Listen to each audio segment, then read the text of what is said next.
Dear learners, though we have seen that there are 8 major techniques in selective inventory control methods which are frequently used across the industry, but there is also a 9th method which is rarely used in the companies, and this method is called as PQR analysis. Now PQR analysis is done with the criteria as a product life or shelf life of an item.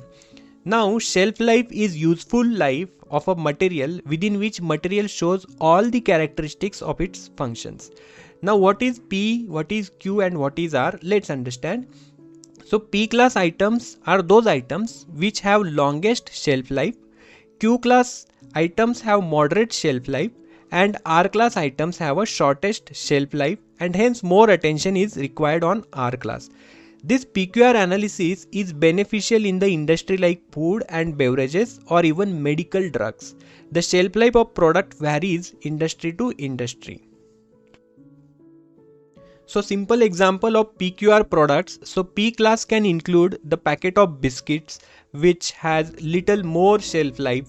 The Q class includes the baked products like cake which has the moderate shelf life, and R class can include the product like milk which has very short shelf life.